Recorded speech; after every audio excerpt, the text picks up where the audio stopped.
우리 다 함께 찬양합니다. 두 손 들고 찬양합니다. 두 손 들고 찬양합니다.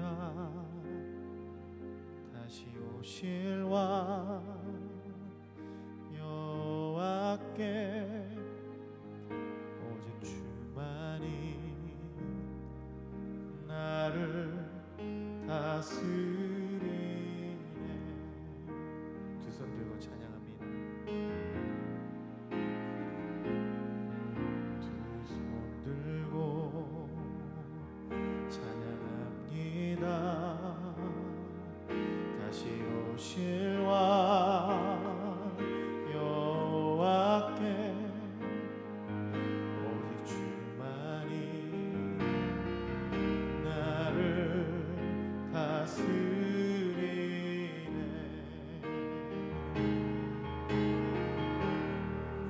나 주님만을 섬기리.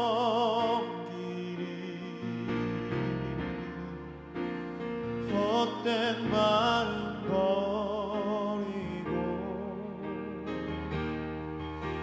성령이 열의 영혼 충만하게 하소서. 주님 앞에 내 생명 드리리라. 우리 다시 한번 찬양합니다. 두 손 들고 찬양합니다. 두 손 들고 찬양합니다. 다시 오실 왕 여호와께 오직 주만이 나를 다스리네.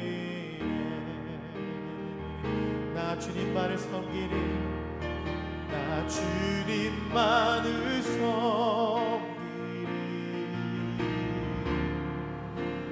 헛된 마음 버리고 성령이 열의 영혼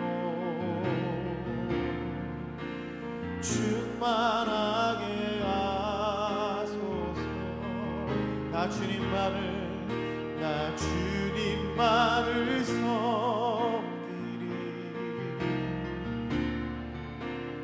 헛된 마음 버리고 성령이 열의 영혼 충만하게 하소서. 주님 앞에 내 생명 드리리라. 주님 앞에 내 생명 드리리라. 주님 앞에 내 생명 드리리라.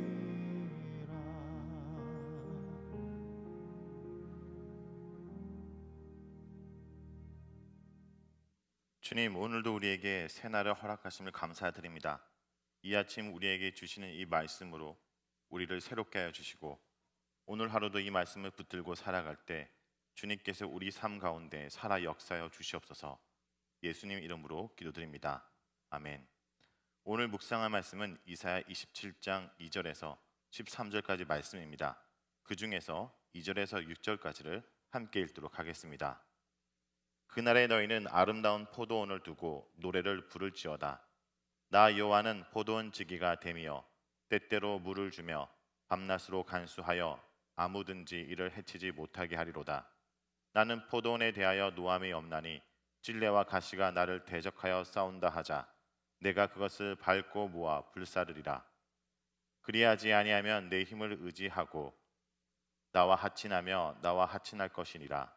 후일에는 야곱의 뿌리가 박히며 이스라엘의 우음이 돋고 꽃이 필 것이라. 그들이 그 결실로 지면을 채우리로다. 아멘. 성경에서는 자주 이스라엘을 여호와께서 심으신 포도나무와 포도원의 비유를 듭니다. 이사야에서도 이스라엘을 포도원으로 비유하는 내용이 이사야 5장에서 먼저 나왔습니다. 5장에서는 포도원이 부리와 부르짖음으로 가득했던 장소였습니다. 그래서 하나님께서 이스라엘이 이웃에게 짓밟혀 항폐하게 되고 찔레와 가시가 나게 하실 것이라고 하셨습니다. 하지만 오늘 말씀에서 포도원은 5장과는 정반대의 이미지로 나타나고 있습니다. 아름다운 포도원을 노래하고 있습니다. 그래서 2절에 너희는 아름다운 포도원을 두고 노래를 부르짖어다라고 시작합니다. 그런데 중요한 것은 이 본문에서 포도원이 얼마나 아름다운가에 주목하는 것이 아니라 어떻게 아름다운 포도원으로 바뀌게 되었나에 비중을 둡니다. 그것은 바로 3절에 여호와가 그 포도원 지기가 되어 주셨기 때문이라고 말합니다. 하나님은 부리와 부르짖음으로 들포도를 맺어서 심판에 던져졌던 자기 백성을 이제 다시 물주고 밤낮 간수하여 아름다운 포도원으로 회복할 것이라고 말씀하십니다. 흔들리지 않도록 깊이 뿌리를 내린 나무에서 정의와 공평의 열매를 맺게 하실 것입니다. 과거에는 이스라엘의 불순종에 대해서 노를 바라셔서 그들이 심판을 당하게 하셨다면 그날에는 더 이상 이스라엘에게 노를 바라지 않으실 것이라고 말씀하십니다. 심지어 5절에서는 이스라엘을 해치려고 그리고 하나님을 대적하려고 했던 열방이라 할지라도 하나님께 항복하고 하나님을 피난처로 삼는다면 그들과 하친하실 것이라고 말씀하십니다. 그래서 본문에서는 나와 하친하여 라는 말을 2번이나 반복합니다. 이는 열방도 여호와를 하나님으로 고백하기만 한다면 여호와께서 돌보시고 가꾸시는 포도원이 될 수 있다라고 말씀하시는 것과 함께 하나님께서 열방을 향하여 간절하게 건면하시는 것을 강조하고 있습니다. 그러므로 포도원의 운명은 포도원을 누구 손에 의탁하는가에 달려 있습니다. 포도원의 비를 내리기 위해서 이방 신이 필요한 것도 포도원을 잘 지키기 위해서 이방 나라의 동맹이 필요한 것도 아닙니다. 그들은 포도원인 이 이스라엘을 잘 운영하기 위해서 경제적 해법과 정치적 해법을 고안했지만 결과는 그 포도원을 더럽혔고 하나님으로부터 외면당하게 된 것입니다. 그런데 혹시 우리도 하나님이 주신 우리의 포도원인 일터와 가정 그리고 교회, 내가 속한 모임을 이러한 방식으로 운영해 나가려고 하고 있지는 않습니까? 자신을 돌아보기 원합니다. 하나님께서 우리에게 허락하신 포도원은 우리의 포도원직이신 하나님께 의탁해야 됩니다. 그리고 나의 인간적인 방법과 욕심으로 망쳐버린 포도원을 다시 회복해 줄 수 있는 분도 하나님이심을 잊지 말아야 됩니다. 자, 그리고 오늘 읽지는 않았지만 이어지는 7절에서 13절의 내용은 앞에서 부른 포도원의 노래가 구체적으로 이스라엘 역사 가운데 어떻게 나타날지를 예언하고 있습니다. 자, 그런데 여기서 핵심은 하나님께서 이스라엘을 쳐서 그들이 포로로 잡혀갈 것이지만 그것은 이스라엘을 칠 아수르나 바벨론이 당할 심판에 비하면 아무것도 아니라고 하십니다. 즉 이방 나라 심판과는 다르다는 것입니다.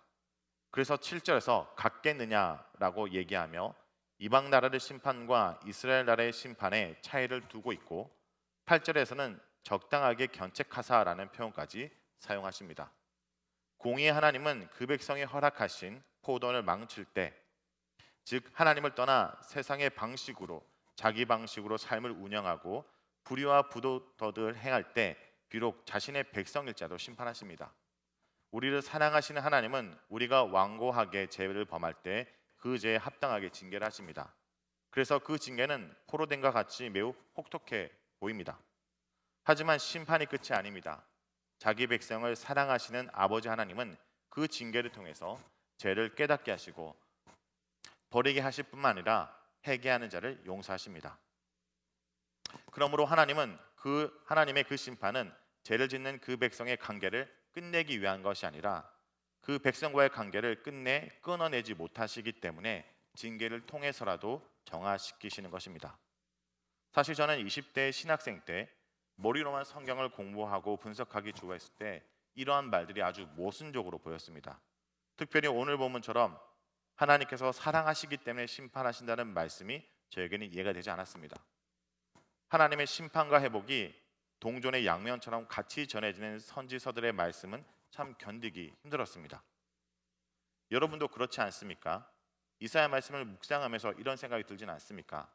간단하게 이야기하면 되는데 무슨 심판 얘기를 이렇게 들게 하시는지 생각이 들 정도로 이사야서에서 심판의 내용이 너무나 많이 등장합니다.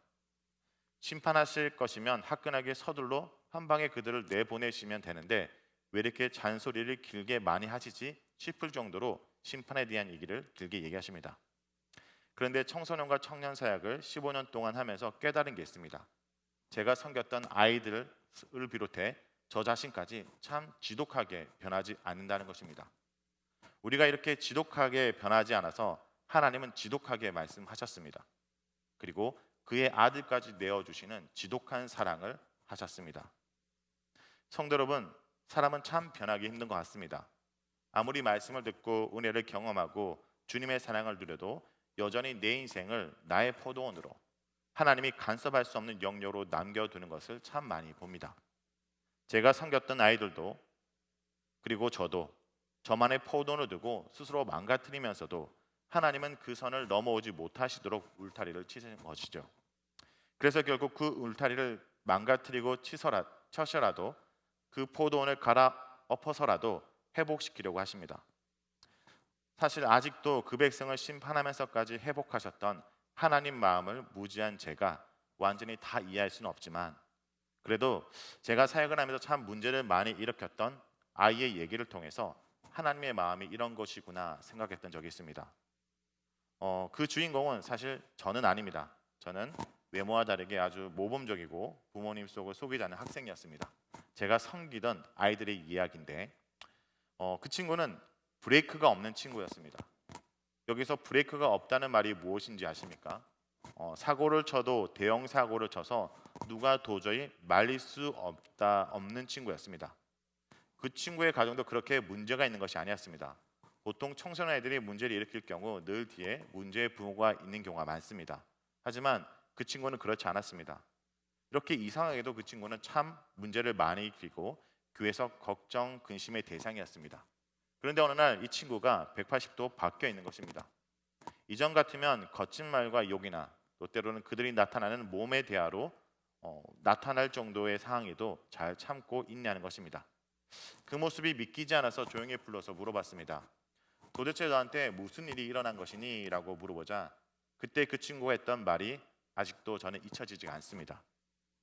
그 친구가 이렇게 얘기했습니다. 아버지가 저를 때리려고 하다가 무릎을 꿇고 울면서 비셨어요 라고 얘기했습니다.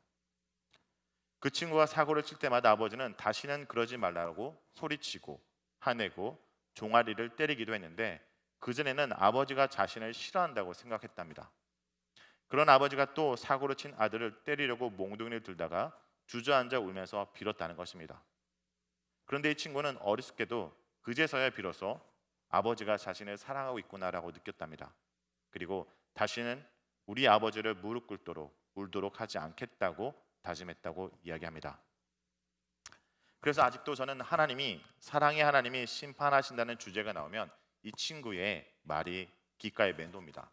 아버지가 나를 때리려다 빌면서 우셨어요. 나를 때리다 빌면서 우셨다라는 도저히 어울리지 않는 행동의 조합이 바로 그 백성을 심판하면서까지 회복하고 살려내라는 그 포도원을 정말 아름답게 조성하라는 하나님의 아버지의 마음일 것입니다. 성도 여러분, 하나님의 아버지의 이런 마음 때문에 우리는 결국 아름다운 포도원 노래를 부를 것입니다. 주님이 친히 우리의 포도원, 내 포도원 지기가 되어 주실 것입니다. 포도원 해치는 찔레와 가시가 있을지라도 하나님이 친히 그런 가시덤불을 받고 모아 불사르실 것입니다. 그 포도원에는 더 이상 포도원 지기를 대적하는 찔레와 가시는 없을 것입니다. 그곳에 이전에 하나님의 기대와 달리 열매를 맺지 못하고 영 쓸모없는 헛된 열매만 맺는 포도원이었지만 이제는 하나님께서 그 포도원을 다시 아름답게 회복하실 것입니다. 성도 여러분, 오늘도 나의 일상이라는 거친 포도원에서 하나님의 손길을 기대하며 아름답게 변해갈 포도원을 기대하며 순종의 노래를 부르는 성도 여러분 되길 간절히 기도합니다. 말씀을 놓고 다 같이 기도하기 원합니다. 첫 번째 기도 제목은 우리의 삶터라는 포도원을 다시 아름답게 회복시켜 주길 믿습니다 라고 기도하기 원합니다. 주님께서 우리의 포도원 지기가 되어 주실 것을 믿습니다. 부족한 우리를 견책하여 깨끗하게 하시고 주님의 기뻐하실 열매 맺는 포도원 나무로 삼아 주시옵소서 라고 다 같이 기도하도록 하겠습니다. 기도하겠습니다.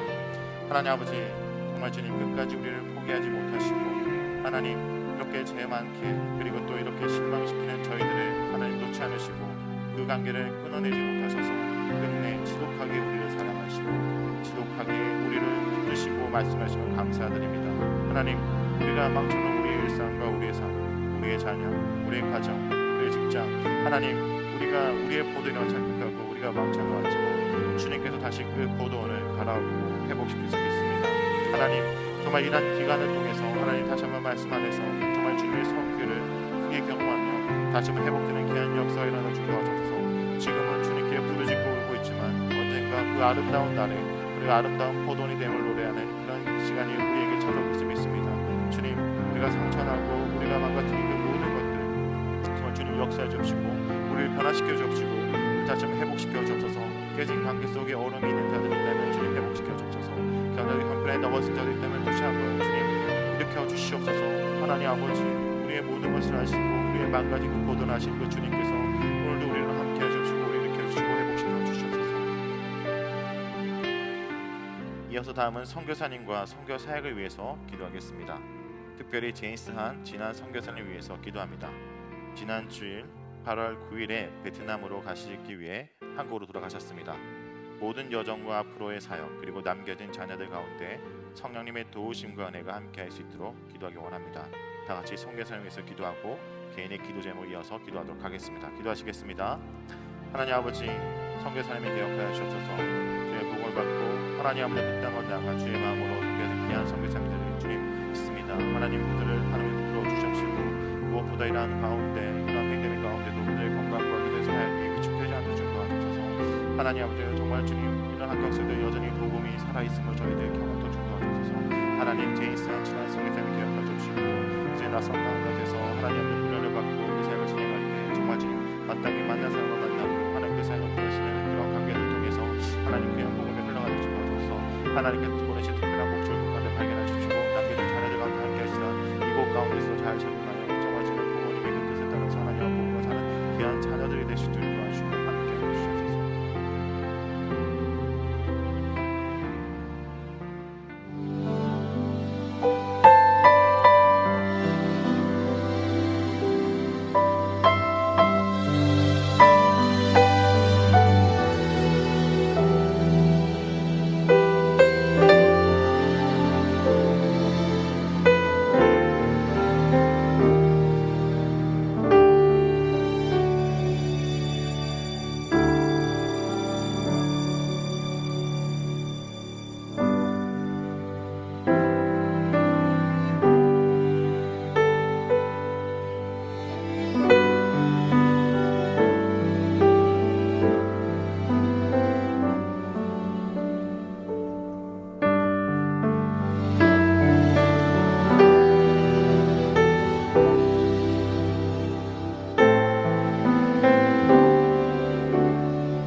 아멘.